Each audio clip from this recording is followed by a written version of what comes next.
Bienvenidos a Entre Ladies. En el episodio de hoy entraremos en el complejo tema de la violencia en las cárceles del Ecuador, explorando sus causas y acciones para la paz y el papel de los medios de comunicación en el proceso de la pacificación del país. Acompáñanos en esta charla para entender mejor esta situación que nos afecta a todos. La violencia en las cárceles es un fenómeno complejo que tiene raíces profundas en la misma estructura de las instituciones penitenciarias. Para comprender este problema es crucial analizar los elementos estructurales de causalidad que están en juego en este momento. Empecemos mencionando que la sobrepoblación y la falta de recursos, la presencia de bandas criminales y la corrupción son solo algunos de los elementos que contribuyen a la violencia en el sistema carcelario ecuatoriano. Yo quisiera saber cuál fue su reacción al conocer sobre los enfrentamientos que hubo en las distintas cárceles de nuestro país. ¿Qué tal, chicas? ¿Cómo están? Para mí es un gusto compartir en este podcast junto a ustedes. Es un tema que fue tendencia a nivel mundial. Recordemos el atentado de TC Televisión, los delincuentes que salieron, los narcotraficantes, de los enfrentamientos en las cárceles, que sinceramente fue un tema que a todos nos conmovió, nos asustó, porque como les comento, no sabemos, nadie sabe lo de nadie. Puede ser que presos no tenían la culpa, otros presos sí tenían la culpa, pero igual lo que veía en redes era como que a ver si a ustedes les hacen lo mismo, o las personas que están ahí están por algún error, la ley, nuestro presidente. Sinceramente fue un tema que la verdad a mí sí me dolió mucho y me decepcionó como ecuatoriana, porque como les comento, ahorita nuestro país está demasiado inseguro. No sabes si vas a regresar porque hay secuestros, hay extorsión, el narcotráfico, la delincuencia, asaltan en el día, asaltan en la noche. Entonces tú no sabes si vas a llegar o no. Entonces estos atentados en las cárceles fue como que una lucha. Estuvo muy mal, la verdad, porque es violencia genera más violencia. Únicamente creo que el tema que se puede debatir, hablar, sería el Ministerio del Interior con nuestro presidente Daniel Noboa, llegar a un acuerdo para que exista la seguridad tanto en exterior de las cárceles como en el interior de las cárceles, y que nuestro país también sea un país seguro. Bueno, ya se ha visto que esta violencia causó 14 masacres que han dejado el saldo de 459 presos asesinados. Podríamos decirse que el tipo de violencia que ocurrió es el hacinamiento, la corrupción, la violencia a los derechos humanos. Más que todo son las mafias, porque esta violencia se dio entre bandas, entre esta banda, entre aquella banda. Entonces nos podríamos preguntar que no solo causaron violencia adentro de las cárceles, también esta violencia se alió afuera de las cárceles, y no solo fueron afectados los de adentro de los reclusos, pues habían reclusos que no debían entrar en esto de la violencia, no debían estar ahí en ese momento, o simplemente no eran de bandas pero eran asesinados, y esto era por las mafias más que todo. Los derechos humanos, que como ya lo dije, fueron como basura, lo tiraron a la basura simplemente. Pero más que todo, estas mafias también hablaron, se comunicaron afuera de las cárceles, para que afuera de las cárceles también hubiera masacres. Hay que tener en cuenta a la corrupción y a la falta de supervisión dentro del sistema penitenciario, también a la presencia de pandillas y grupos criminales organizados dentro de las cárceles. Todo esto ha creado un círculo de violencia y desorden que parece difícil romper.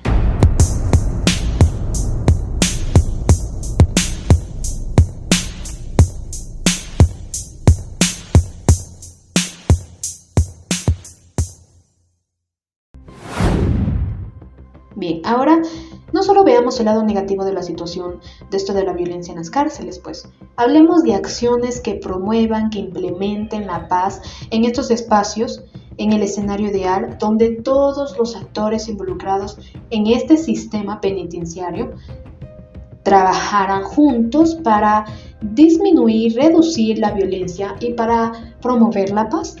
Por ejemplo, la implementación de programas de rehabilitación que serían efectivos, la lucha contra la corrupción, la mejora de las condiciones carcelarias, que es muy efectivo tanto para las personas que están en las cárceles como para las personas que están afuera, que están a su alrededor. Y el fortalecimiento de la seguridad son solo unas acciones que podrían ser contribuyentes a la pacificidad de las cárceles. Claro, el gobierno y las autoridades penitenciarias deberían incrementar reformas para reducir el hacinamiento, como la construcción de nuevas prisiones o la revisión de sentencias. Asimismo, las organizaciones de la sociedad civil y las ONG, yo considero que podrían brindar una asistencia legal y apoyo a los reclusos.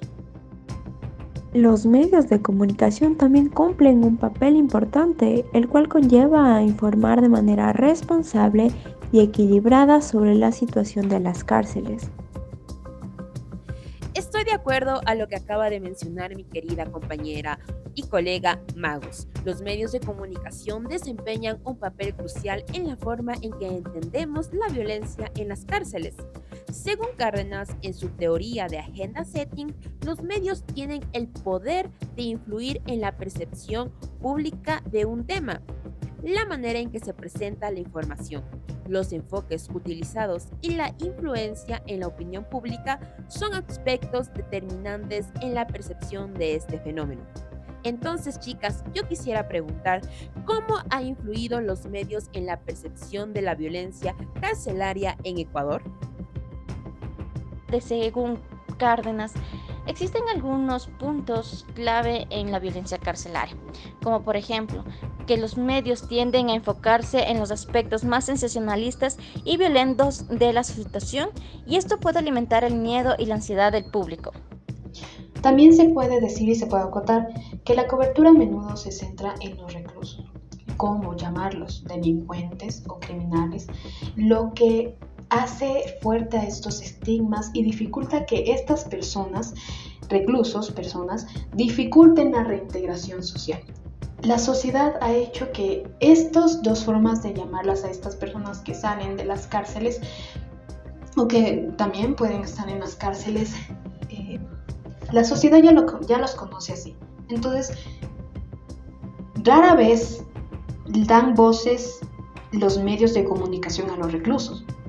Y como ya la gente los tiene como un nombre más a su expediente, entonces a estas personas se les dificulta estar socialmente y reintegrarse nuevamente a la sociedad, y por eso vuelven a sus vidas pasadas, a robar, a matar tal vez a las mismas bandas, a que los acojan las mismas bandas.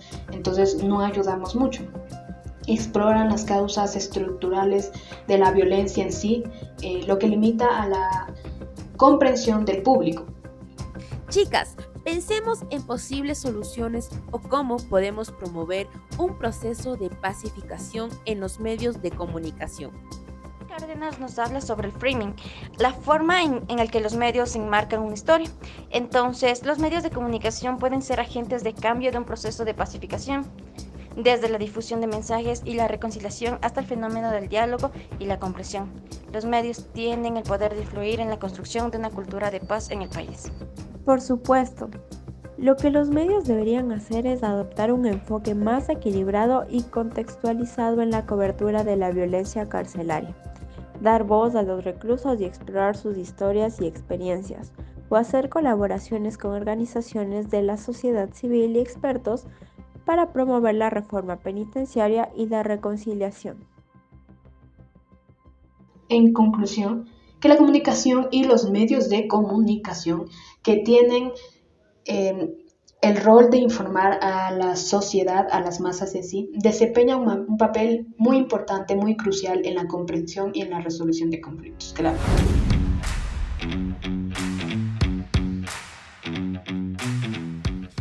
Hemos llegado al final de este episodio. Espero que haya sido esclarecedor. Recuerden que la comunicación y la opinión pública juegan un papel crucial en la transformación de conflictos. Gracias por escucharnos y nos vemos en el próximo episodio de Solo Ladies.